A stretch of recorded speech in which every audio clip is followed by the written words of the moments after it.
Giants? On my good Christian circumnavigation? It's more likely than you think. I'm Aiden Mattis, and welcome back to the Lore Line.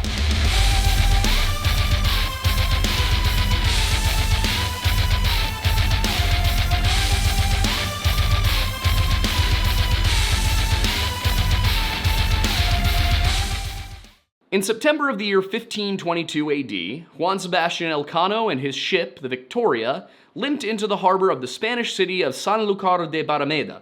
Elcano and his crewmen were the lone survivors of a journey marked by unspeakable horrors undertaken in service of an unprecedented feat, the circumnavigation of the globe. They had succeeded, though at an extraordinary cost in human lives, including that of Victoria's original captain Luis Mendoza and the fleet's famed leader, Captain Ferdinand Magellan. Of the 5 ships which set out to succeed where Columbus had failed nearly 3 decades prior, only the Victoria remained, and of the original 270 sailors, only 18 returned aboard Elcano's vessel. What we know of the voyage and the fate of its participants largely comes from the account of one Antonio Pigafetta, an Italian nobleman who acted as the chronicler of the expedition.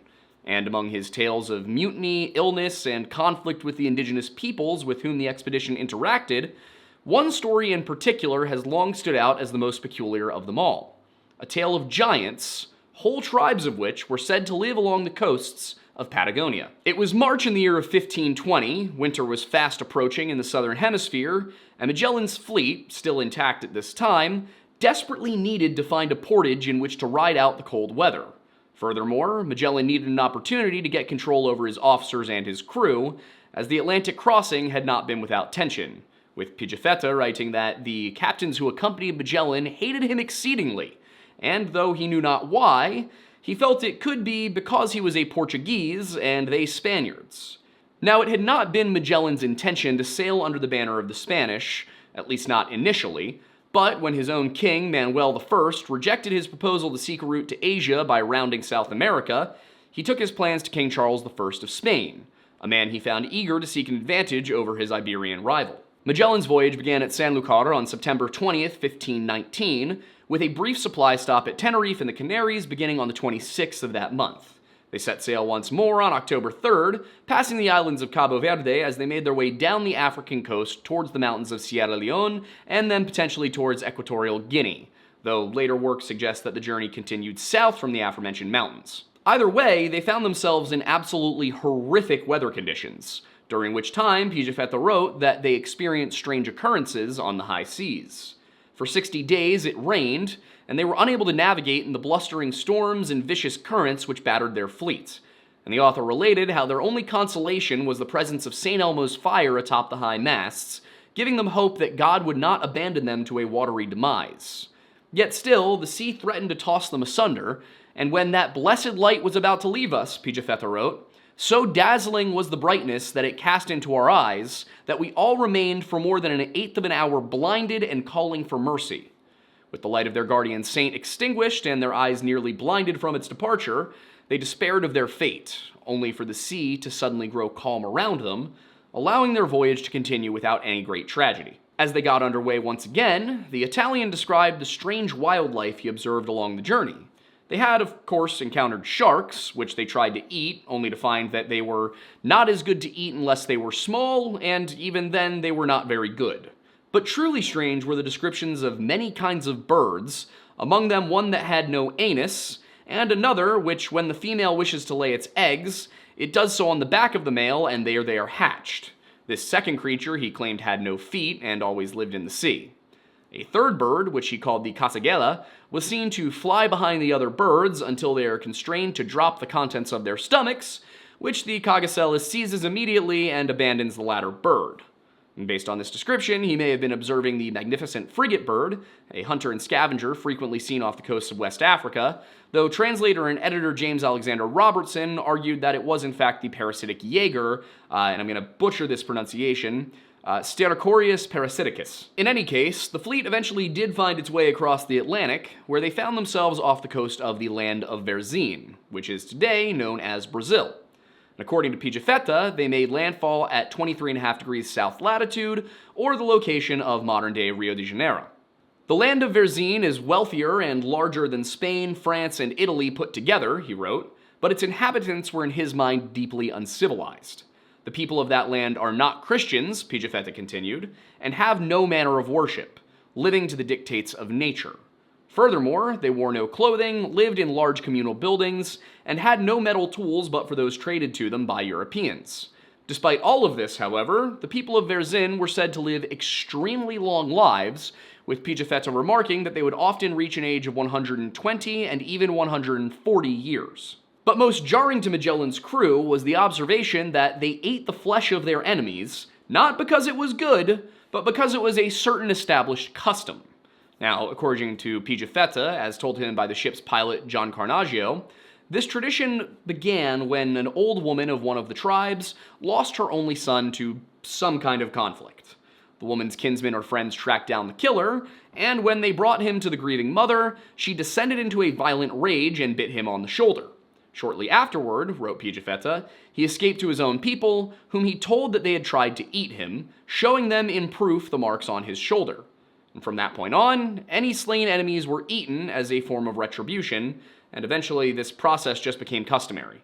Striking as these experiences may have been for the sailors, they did remain there for nearly 2 weeks.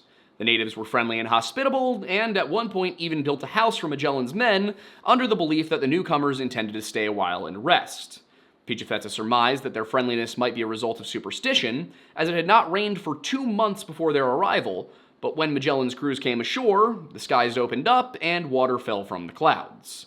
So when they did leave, the people sent them off with a great quantity of Brazil wood, reportedly grateful that the Europeans had brought an end to their drought. Their next stop came at 34.5 degrees toward the Antarctic pole, where they came across a large freshwater river. Once again, its banks were inhabited by cannibals, though this time the sailors approached with greater caution. You see, some years prior, another Spanish expedition under the command of Juan de Solis landed at this place and were eaten at that river by those cannibals because of too great confidence.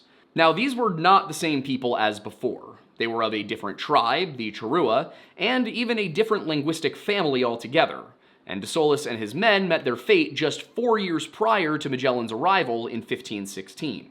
This, however, was not the sole reason for their wariness, as according to Pigafetta, the Treacherous sent an envoy to Magellan's flagship, a 3-masted 100-ton carrack called the Trinidad, and while the natives were reportedly very impressed with the size of the ship, the sailors were equally impressed by the size of the natives. One of them, in stature almost a giant, wrote the chronicler, came to the ship in order to assure the others.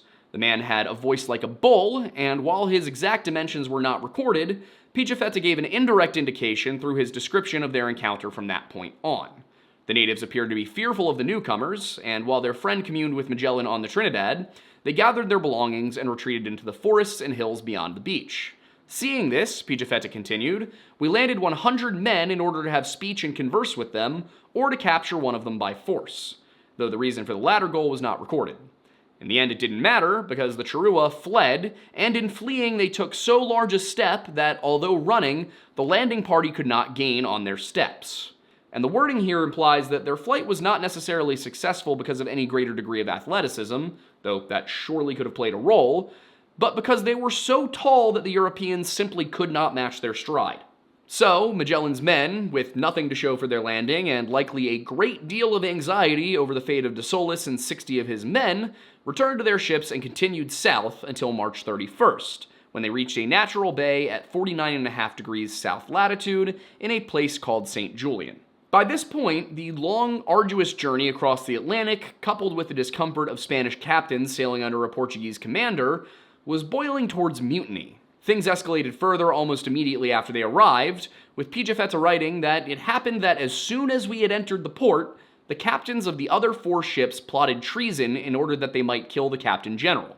Leading the conspiracy was King Charles' chosen overseer and the original captain of the San Antonio, Juan de Cartagena, assisted by the captains of the Victoria and the Concepcion, Luis Mendoza and Gaspar de Quesada, as well as expeditionary accountant Antonio Coca, the last of which had been passed over for command of the San Antonio after an initial attempt at mutiny by Cartagena as they crossed the Atlantic. Pigafetta's account does not go into too much detail on the events, but Robertson's endnotes do. Based on several other accounts of the voyage, it would seem that the final straw was the allotment of food for the winter. You see, upon dropping anchor in St. Julian, Magellan adopted a strict rationing policy intended to ensure that they had enough food to complete their journey. But, in view of that and of the barrenness and cold of the country, the men asked Magellan by various arguments to increase the rations or turn back, since there was no hope of finding the end of that country or any strait. Magellan, however, did not share in their pessimism, replying that he would either die or accomplish what he had promised, and he told the crews that they had no reason to complain due to the abundant wildlife and resources which surrounded them. The next day, April 1st, 1520, was Palm Sunday, and in the morning, Magellan assembled his officers and pilots to go ashore for Mass, and then join him for a celebratory meal aboard the Trinidad. Most attended the gatherings, with the notable exceptions of Captains Mendoza, Quesada, and Cartagena, who, at the time, was already being held in custody for his prior attempt at mutiny, and had been replaced as captain of the San Antonio by Alvaro de la Mezquita, a Magellan loyalist. It would seem that as Magellan and the others dined, these three Spanish captains devised a plan to overthrow their Portuguese commander, that they might return to Spain and put an end to their miserable, and in their opinion pointless, journey. To that end, Cartagena and Quesada waited until nightfall, at which point they and 30 men of the Concepcion gathered in rowboats to approach the San Antonio. And once aboard, Quesada demanded that the crew hand over Mezquita, seize the ship, and join with them in the mutiny. The mostly Spanish crew did as they were commanded, though the Basque quartermaster of the San Antonio sided with Mezquita, and implored the conspirators to go back to their ship and release his captain. And this gave the rest of the crew pause, at which point Cartagena chose violence. He declared Elorriaga a madman, and then stabbed him 4 times in the arm, which does indeed make one wonder who the madman actually was in this scenario. Fortunately, they refrained from killing either Mezquita or Elorriaga, and instead confined them to their quarters after treating the latter for his wounds. Now at that point, they held 3 of the expedition's 5 ships under their command, with Quesada taking command of the larger San Antonio, while Cartagena assumed command of the Concepcion. Mendoza retained control of the Victoria, and together they sent a message to Magellan to the effect that they held 3 ships and the small boats of all 5 at their disposal in order to require him to increase the rations or turn back for Spain. If he agreed to their terms, they would agree to follow his command. But Magellan was understandably skeptical. Cartagena had been a mutinous thorn in his side since the very beginning of their expedition, and the mercy he had shown by confining the man rather than executing him had been repaid not with grace, but with blood and betrayal. At the same time, they did hold 3 ships to his too, meaning that an all-out skirmish was likely going to be too risky. So instead, he'd need to eliminate or capture the other captains one by one. To that end, he sent Gonzalo Gomez de Espinosa and a small detachment of 6 men over to the Victoria in a skiff, with orders to hand over a letter addressed to Mendoza, the contents of which invited him to come to the flagship in order to discuss terms. Now, Mendoza appeared to sense a ruse as he read, likely assuming that he would be detained or worse upon stepping onto the Trinidad. He was correct to suspect the deception, but he had underestimated the ruthlessness of the fleet's commander. Before Mendoza could utter a word in protest, Espinosa drew a dagger and stabbed him in the throat, and the captain fell to the deck dead. Moments later, 15 men led by Magellan's brother-in-law, Duarte Barbosa, stormed the decks from another skiff and took the ship without resistance. They took command of the Victoria and sailed into formation with the Trinidad and the ever-loyal Santiago, positioning themselves at the inlet of the bay and trapping the Concepcion and San Antonio. Recognizing that the tides had very swiftly turned, Quesada and Cartagena made a desperate attempt to escape and put to sea, only for one of the San Antonio's anchors to fail to raise, leaving the ship unable to maneuver properly. And with growing panic, Quesada looked for a way out of his predicament. Hoping for a miracle, he offered Mezquita his freedom under the condition that he would go to Magellan on Quesada's behalf and arrange a peace between them. But Mezquita simply replied that Magellan would do no such thing. Their only option was to attempt to shoot the gap and sail past the Trinidad, the largest and most heavily armed ship of the fleet. And they would never get the chance. Below the waves, the failing anchor caught a current, and as the crew slept, their ship dragged dangerously close to Magellan's own. The men of the Trinidad took the opportunity, jumping aboard Quesada's smaller ship and demanding to know who the crew intended to sail for. All at once, the sailors cried, "For the king, our sovereign, and your grace," and promptly surrendered.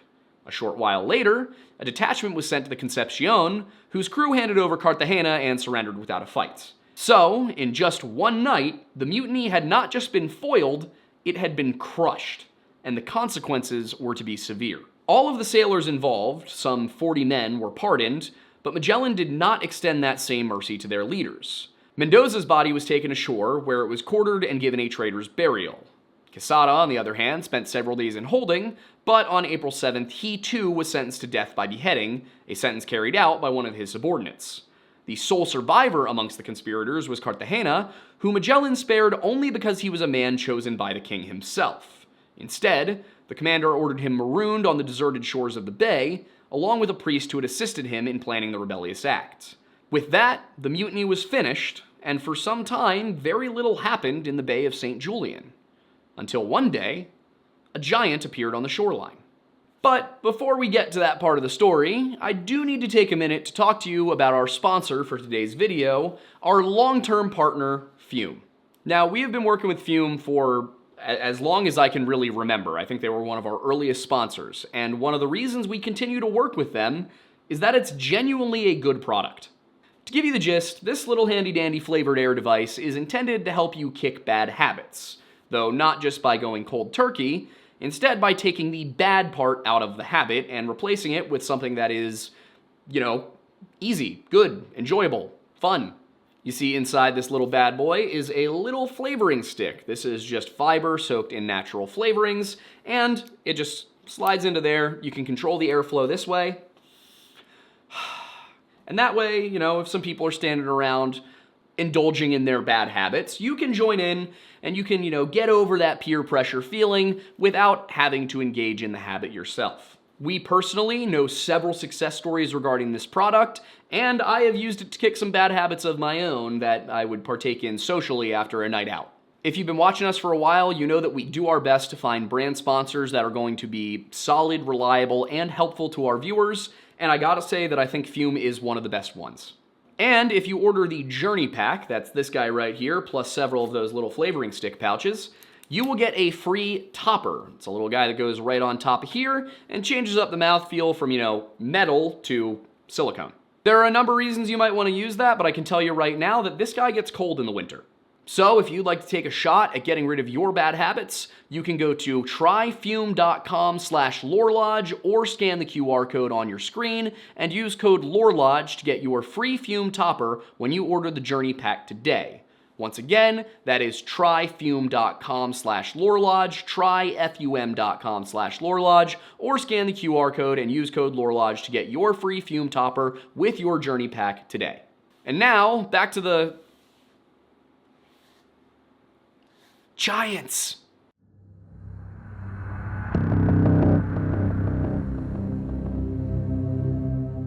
It was early May when Magellan's crew spotted him. He was standing on the beach, dancing, singing, and throwing dust on his head. Unsure of the meaning behind his actions, but seeking to understand, the Captain General Magellan sent a rather brave man out to meet him, with instructions to perform the same actions as a sign of peace. Bold as it may have been, the strategy was a success, and the unnamed envoy led their new friend to a small island in order to meet with Magellan. He was striking in appearance, his broad face painted red, with yellow around the eyes and 2 hearts painted on his cheeks. His hair was short and painted white, and he wore a garment made of skins of animals skillfully sewn together with shoes to match.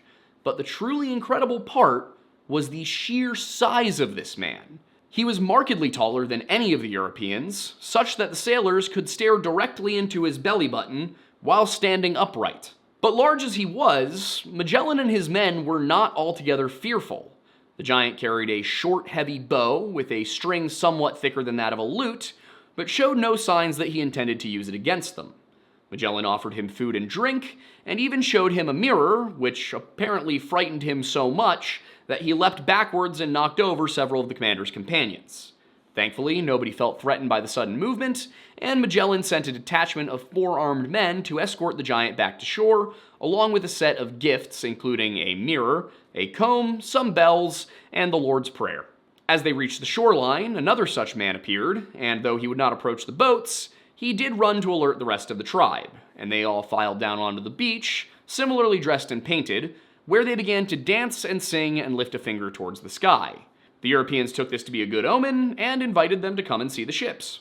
18 of these giants came along, and Pigafetta observed with interest how the men carried only their bows and arrows, while the women, only slightly smaller than the men but very much fatter, laden like asses, carried everything. Otherwise, they were painted and clothed much the same as their husbands, though admittedly Pigafetta's account is unclear in that regard.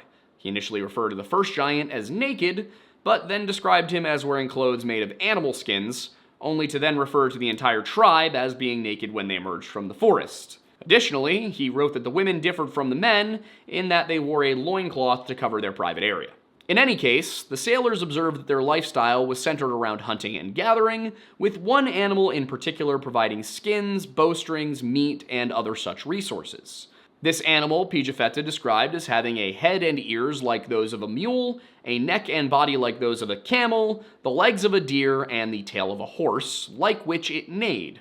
And to him, this was a strange and otherworldly chimera, a bizarre creature whose name would come to be feared by man, woman, and child alike. The llama. The giants hunted these very dangerous beasts in a cunning manner, in which they would tie a younger one to a bush and wait for an adult to come along looking for it, at which point they would spring from their hiding place and shoot the larger of the two. And in addition to these animals, the flesh of which was eaten raw, the giants sustained themselves with local plants and fruits, and a staple root which they ground into a white powder and kept in clay pots.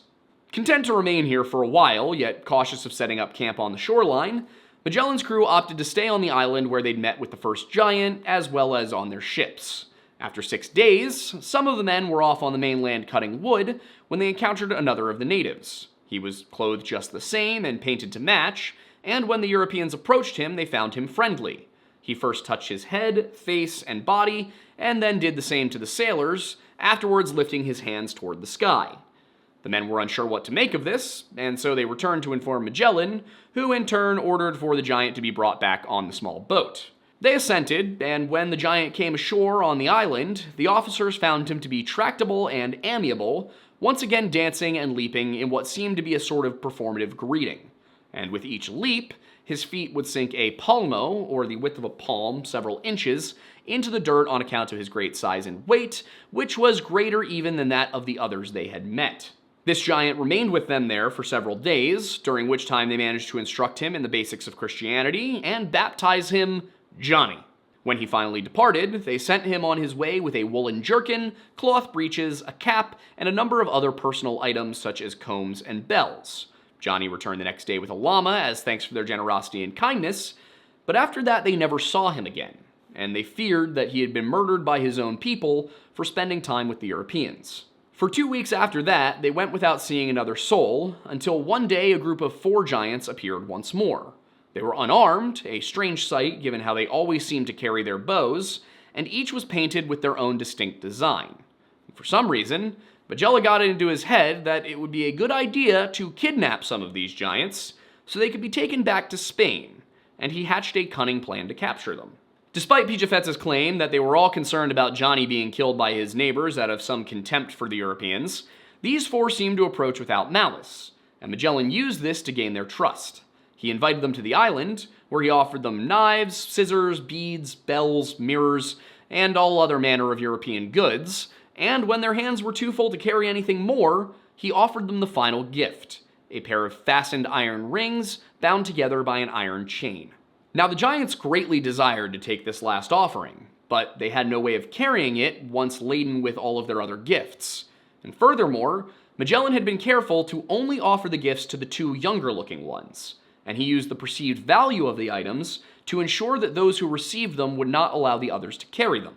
Instead, he offered to fix them to the feet of the giants so they could be carried that way, to which the 2 younger giants assented. Immediately, his men went to work, and only too late did the natives begin to understand what was happening. The crossbolts were driven home, and with that their legs were rendered nearly immobile. And when they saw later that they were tricked, wrote Pigafetta, they raged like bulls, calling loudly for Setebos, a deity of their people, to aid them. But no help would come. As for the 2 unshackled giants, Magellan's man managed to bind their wrists, and then they sent them ashore with a detachment of 9 armed men in order that the giants might guide them to the place where the wife of one of the 2 who they had captured was. This appears to have been done as a kindness of sorts, as one of the bound giants expressed his great grief at leaving her. Once they landed, however, one of the two natives brought back to the shore managed to slip his hands free, and he bolted off into the forest before anything could be done to stop him. The other attempted to do the same, but the Europeans proceeded to beat him until he gave up. Still, he raged, and as he did so, he led them to the wives of the captured men. Somehow, the Europeans managed to stay the night with the giants, and in the morning, they met with two giants. It's not clear which giants these were. Now, precisely what happened next is rather unclear, but the point is easy enough to understand. A fight broke out. As the women of the tribe ran away, the men loosed arrows at the Europeans, who fired their crossbows and their arquebuses, a early firearm sort of like a musket, but not quite to that level of technology yet, in return. At least one of the sailors fell after being pierced in the thigh by an arrow, while the slow and heavy armament of Magellan's detachment proved ineffective against the athletic and acrobatic fighting style of the giants. Still, the Europeans drove them off, and after burning the village, they returned to their ships, with Pigafetta noting that the primary objective for the natives appeared to be the protection of their women. Once that was secured, they had no need to stay and fight, and the captives were left to their fate. Aboard the Trinidad, the two men taken away in irons seemed resigned, but it does not seem that they were otherwise mistreated.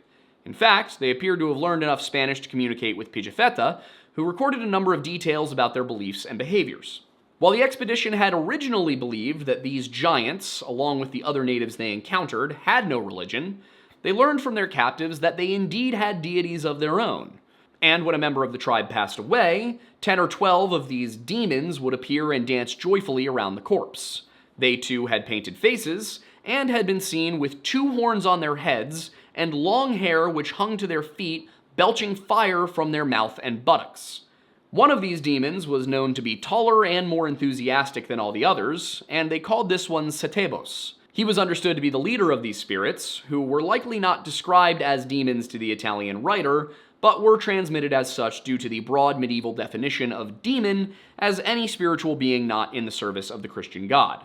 In any case, it was from these entities that the giants derived their practice of face painting, and when one of the demons would appear to them, they would paint themselves exactly in the same manner as the spirit standing before them. As for their day-to-day lives, they appeared to be nomadic, Pigafetta comparing them to the Singani, or in modern terms, the Romani people in Europe.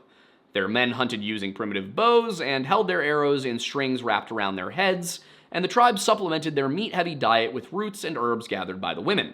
Their great size was matched by a voracious appetite, and Pigafetta noted that each of the two whom we captured ate a basketful of biscuits and drank a half-pailful of water at a gulp, and that, once aboard the ships, they also ate rats without skinning them. Perhaps because of the latter habit, he also learned that when these people feel sick to the stomach, instead of taking medicine, they thrust an arrow down their throat for 2 palm lengths or more and vomit a substance of green color mixed with blood, for they eat a certain kind of thistle. Their methods of pain relief were no less violent, with the common practice being to cut the affected area and allow it to bleed.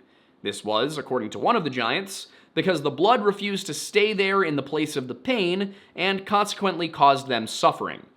Though what exactly this means is difficult to say, and may be lost in translation even between the Italian and the English. One term that has almost certainly suffered from a game of multilingual, temporally convoluted telephone, however, is the ethnonym Magellan assigned to these giants. For as Pigafetta explained, the Captain General called those people Patagoni.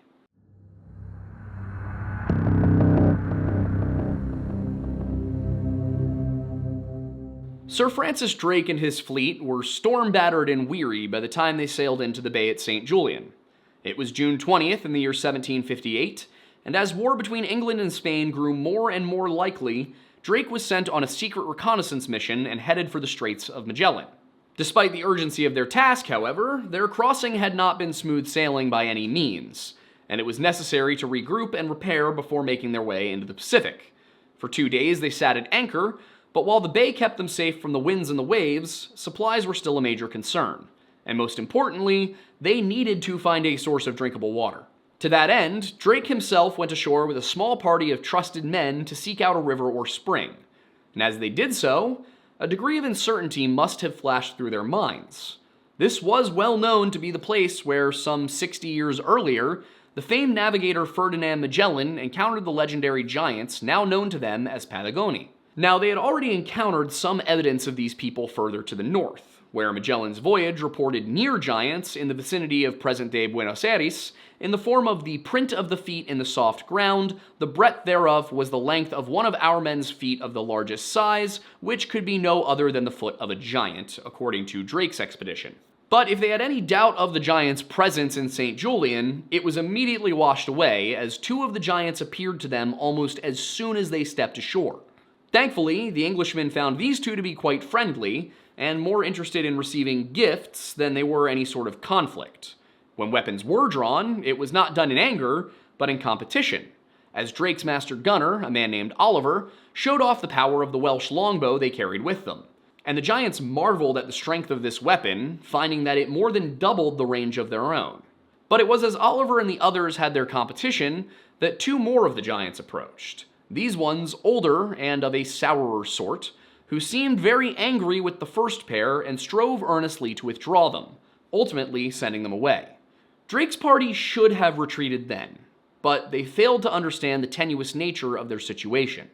Instead, they offered the like kindness as they had to the others, only to find them nothing so tractable as they did the rest.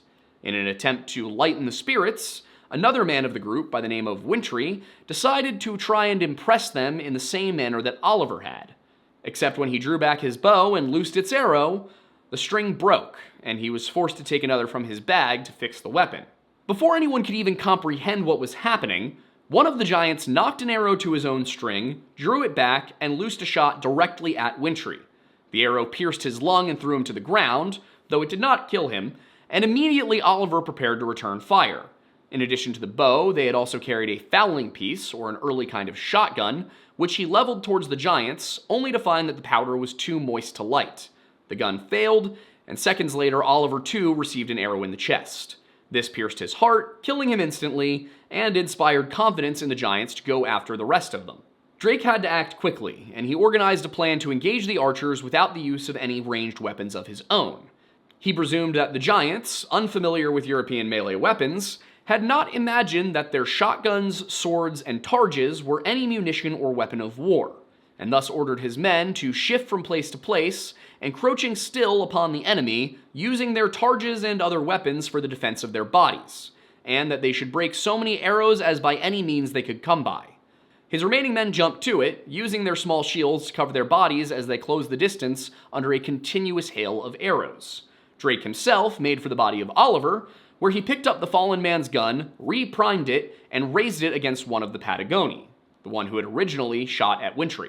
He fired, and the hail shot tore through the belly of the attacker, causing the giant to utter a hideous and horrible roar, as if 10 bulls had joined together in roaring. The stricken giant then fell, and his agony so horrified his companion that he fled into the trees and left the other behind. Rather than pursue, Drake ordered his men to get the wounded Wintry back to the Golden Hind, where they could attempt to save his life. But unsure of how long they had before more giants came charging out of the forest, they chose to leave Oliver's body behind and return to it when it could be done safely. That was done the next day, and when they came upon the body, they found that an arrow had been driven into its eye socket, and that some of Oliver's clothes had been stolen. Unfortunately, Wintry too succumbed to his injuries and died that same night, and both men were buried with full military honors some distance away from the site of the skirmish. When the dust finally cleared, Drake and his companions had time to consider their opponents, as well as the legends they had heard about them. Drake's nephew, also by the name of Sir Francis Drake, would later write that Magellan was not altogether deceived in naming them giants, for they generally differ from the common sort of men, both in stature, bigness, and strength of body, as also in the hideousness of their voice. But yet they are nothing so monstrous or giant-like as they were reported, there being some Englishmen as tall as the highest of any that we could see. Drake suggested that Patagonia did not mean men of the big foot, as others would later claim, but rather 5 cubits, an estimation of their size approximately equal to 7.5 feet. It was also his opinion that the Spanish expedition, assuming no other would come this way, or perhaps in an effort to dissuade others from attempting the route, had exaggerated the size of the people there beyond any believable proportion, and that the storytellers had enlarged them such as they appear in woodprints from the time. As for their hostility, that too could be attributed to the behavior of the Spanish. though Drake himself could be accused of bias given the tense relationship between the two nations at the time. He argued that the Spanish cruelties there used have made the giants more monstrous in mind and manners than they are in body, and more inhospitable to deal with any strangers that shall come hereafter.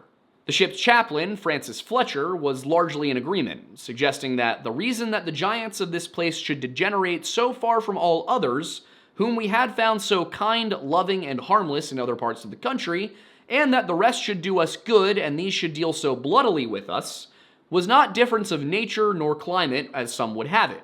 Instead, it was the result of Magellan injuriously taking from these people 2 of their men, and that with violence, to the shedding of blood and murder of both sides. Whatever the case, Drake's fleet remained anchored in St. Julian for another 2 months, during which time one of their number was, as with Magellan's crew before, arrested and executed on charges of mutiny. They even found remains of a gibbet surrounded by human bones, which they believed to belong to Juan de Cartagena, though that man was reportedly marooned rather than killed, suggesting that Magellan's cunning may have extended even to the point of instructing Pigafetta to fudge the truth in the written account of the expedition so that he could still punish the traitor in the manner he saw fit.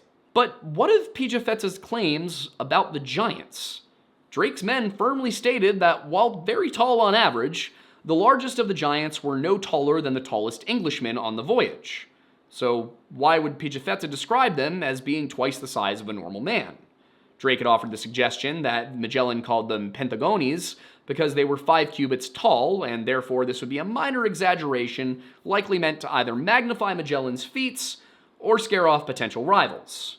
The problems with this argument are that Pigafetta wrote Patagoni rather than Pentagones, and the fact that penta does not mean 5 in any of the Romance languages. What the term does actually mean is still a matter of considerable debate, but it's no stretch to consider the possibility that the pata part comes from a Spanish word for foot. The hard part is figuring out what goni is supposed to mean. On the other hand, Pigafetta wrote national titles in Italian, while Magellan himself was Portuguese, and in none of these languages does Patagoni make any sense. There are some Greek terms that come close, such as protagonos, but nothing that quite lines up with the term used.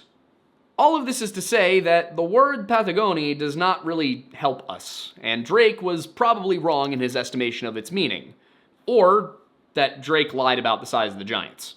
But when we look at the rest of Pigafetta's description, the answer may be found within the finer details. Though he did write that the Europeans reached only to the waist of the Patagonians, he also revealed a number of things about them that suggest they were much closer in size to the Spanish explorers. One of the most important examples would be his claim that they gave the giants some clothing, which he was said to be able to wear. If the height and breadth difference was as described, then this would be impossible, as would placing a pair of Spaniard-sized manacles on a Goliath-sized person. So bits and pieces such as these suggest that Drake's account is closer to the truth, and that the giants were in reality just an exceptionally tall tribe, not otherwise dissimilar from their neighbors. But that isn't the end of the mystery. Francis Fletcher, after all, consistently referred to these people as giants, and other English explorers, as well as the Dutch, also reported seeing large bones and massive human footprints in the area. So clearly there was some agreement that these people were indeed larger than average. Given that distinctions were drawn between the giants further south and the regular natives further north, there must have been some sort of notable difference in size. And of course, if there was, then one has to ask the question of why and how. Then there's the issue of the name Patagoni, as nobody has managed to put together a coherent, bulletproof explanation of its origin. And whatever it was, it must have been obvious enough at the time that Pigafetta didn't feel it necessary to explain what it meant. So the tale of the giants is certainly interesting, but what really stands out to me as a historian is how easily we can lose information in the tides of time. It kind of makes you wonder what questions will be asked about our world by our descendants, and if those mysteries will be just as intriguing to them as those of our ancestors are to us. Now, with all of that said, I am curious what you guys think, so please let us know in the comments. Do you think that we missed anything? Do you think that there is an argument to be made that these were, in fact, giants? Or do you think that Magellan's people were just kind of fibbing a little bit after a long journey home? I'm sure someone out there would love to believe that they were the descendants of the Nephilim, but we're going to get to that in a video in a couple of weeks, and I think you'll see why I don't agree with that. Now, if you would like to support us in continuing to make these videos and cover these topics, the most important thing you can do is hit the like button and subscribe to our channel and turn that notification bell on. YouTube doesn't like to actually use the notification thing, but it does tell them that you're interested. If you'd like to support us a little bit more directly, we have a number of options for that. There is, of course, our Patreon, which has some exclusive content on it. We put up Liquored Lore over there, where we get a little silly and talk about these things in a more loose fashion. I also have been putting these scripts from the videos up. I put 3 up this week, another 3 are coming up this week. This one will be included as soon as this video releases. You are welcome to use these scripts for your own purposes, be it academic, commercial, whatever, so long as you give us proper attribution and you don't, share them with people who aren't also subscribing. But if you're looking for something a little bit more, intimate, you want to be part of the lodge, you can drink the lodge by going to tablowroastingco.com and purchasing Mount Pocono Perk, our signature coffee blend. I designed it myself. I was a barista for many years at an artisan roastery. I had to know the tasting notes on 26 different coffees. Trust me, I know what I'm doing. It is the coffee I drink every day, it is the coffee Thornbury drinks every day, and it is the coffee that many people we know at this point drink every day, as well as many of you. If you like the coffee, maybe drop a testimonial in the comments. That's all I'm saying. I mean, I would appreciate it. I would love you. I'll hit the heart button. I'll see it. Alternatively, if you're less interested in consuming the lodge and would instead like to wear our skin, you can do so by going to bunkerbranding.com and purchasing this shirt. We have this guy as well as several other designs. I will tell you right now, not all of them have the cowboy font. This was a test model, and we went with a different font in the end. So this is a unique shirt that you'll have to take out of my cold dead hands. But we have a very similar shirt that just has slightly different font. We have our old logo shirt. We have the Lift Lodge shirt, which is the old logo, but with a barbell, and it says Lift Lodge instead of Lore Lodge. And we have the Redacted Media shirt, which is a green one with a black redacted bar, and then it just says Media. We also have hoodies. The hoodies come in the 2 logos. As always, the best place to get updates on what we're doing is our Discord server. You can get there by going to bit.ly/jointhelodge or clicking the link in the description. And if you're looking for more Lodge, you can get it. You can go to my personal channel, Aiden Mattis, where we stream on Friday evenings from 6 to 9 p.m. Eastern Time, typically horror, survival, or on occasion shooter games, with quite a cast of characters that I've put together. I also am meaning to get back to doing some commentary on that channel, I just have not had the time for it. But we may be launching something of a reaction show where I'll be watching bad paranormal footage and explaining why it's bad. Or, on occasion, on the very rare occasion it's not horrible, I'll be explaining why it's good and why it suggests maybe somebody actually caught something. I will give you a hint, I have yet to see an authentic looking Bigfoot video. And I'm a guy who kind of has gotten around to sort of believing in Bigfoot. Not like Patterson-Gimlin taped Bigfoot, but there's a lot of Native American legends. There are videos on them. I would suggest going and watching them. I think they're great, but I am biased. You can also catch our live show right here on this channel, Monday nights at 7 p.m. It is every Monday at 7 p.m. Eastern, unless it isn't, and if it isn't, we'll let you know. We have been a little spotty this winter because we've been ill, but it'll get better as the weather warms. In addition to that, we also have the Weird Bible, which is a collaboration project we do with Wendigoon, where we talk about weird stuff from the Bible. It's not a show that's trying to convert you to Christianity, it's just a show that's talking about Christianity, and we have no problem with atheists, Christians, Jews, whatever, anybody watching it. We love to have you guys come in and understand a little bit more about the lore behind the world's most popular religion. We also have our brand new show, History Unhinged, which is a collaboration project with Stakuyi, History of Everything. The guy's name is Stephen Bell, good friend of ours. I just ran around in the woods with him and hurt my knee fighting people in medieval garb with foam weapons. It was a great time. Shout out to Felon Fair. Zan Campbell, you made a hell of an event. And for the record, that was my first time LARPing, as the kids say, but it will not be the last. That was so much fun. You can take the man out of the Medieval Studies program, but you can't take the Medieval Studies program out of the man. Shout out Penn State, Ben Hudson, you are an amazing professor. If you go to Penn State and you have a chance to take a class with Hudson, just do it. Don't ask questions. Tell him I sent you. Anyway, History Unhinged. Show, if you watch Unsubscribe, it's kind of like that, but just history. We're actually hoping to have the guys from Unsubscribe up at some point to take part.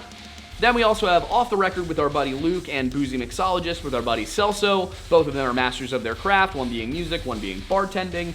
And I mean, They're beautiful, man. And what can I say? It's a treat. It's eye and ear candy. We'll also be bringing more content to those channels as we, upgrade the studio. There's a lot going up on the 3rd floor right now that we're very excited to show you guys, but it's not done yet. Last but not least, I want to thank Fume once again for sponsoring this video. There it is. Fume. It's in my hand.